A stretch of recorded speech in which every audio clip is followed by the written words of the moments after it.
à tous. Aujourd'hui, pour célébrer le réalisme, je vous propose qu'on parle d'un peintre naturaliste américain. J'ai nommé Edward Hopper.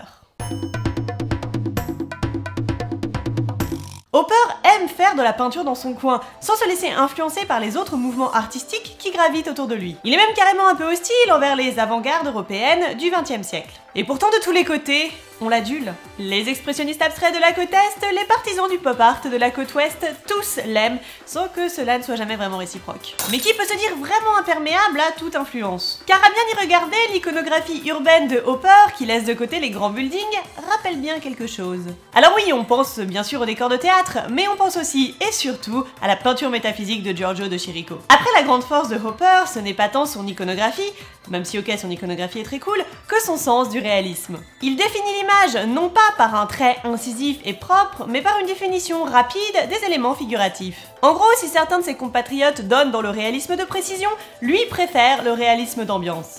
Et c'est pour retranscrire cette atmosphère que durant toute sa carrière, Hopper optera pour des sujets et des cadres bien à lui et très facilement identifiables.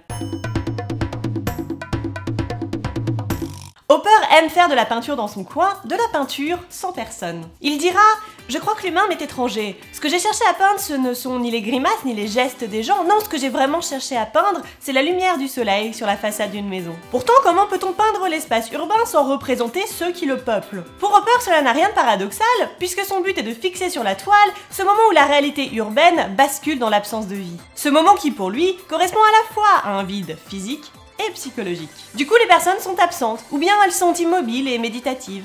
Il n'y est pas question de vie, d'action, de désir ou bien même de travail. Hopper, c'est un peu l'observateur distant de ces moments où la vie ne s'incarne que dans la lumière et où l'action se fait silencieuse. Quand je regarde ces tableaux, personnellement, j'ai l'impression que c'est comme s'il avait une télécommande magique qui permettrait de mettre la ville sur pause. Hopper aime faire de la peinture dans son coin, et son coin, c'est l'Amérique. Même s'il est imprégné de culture picturale européenne, et plus particulièrement française, il désirait créer un art typiquement américain. Et pourtant, drôle de décision, il décide d'exclure de son iconographie les grandes villes et leurs gratte-ciel, ainsi que les espaces monumentaux de l'Ouest sauvage. Car ce ne sont pas les clichés de l'Amérique qui intéressent Hopper, non, comme je l'ai dit, lui ce qu'il veut peindre, c'est la lumière du soleil sur la façade d'une maison. Puisqu'il s'intéresse au réalisme d'atmosphère, quoi de mieux pour représenter l'atmosphère de l'Amérique que de donner à voir sa lumière, la discrétion de ses quartiers résidentiels et les moments de calme qui investissent ces diners. Hopper est un peintre américain qui peint l'Amérique comme personne. Rien d'étonnant alors à ce qu'il soit l'un des 4 artistes choisis pour représenter les États-Unis à la Biennale de Venise de 1952. Et voilà qui devrait vous aider à mieux identifier et comprendre le style de Hopper. Si la vidéo vous a plu, n'hésitez pas à la liker, à la partager et à vous abonner. En attendant, voici les résultats du quiz de l'épisode précédent sur Rosa Bonheur.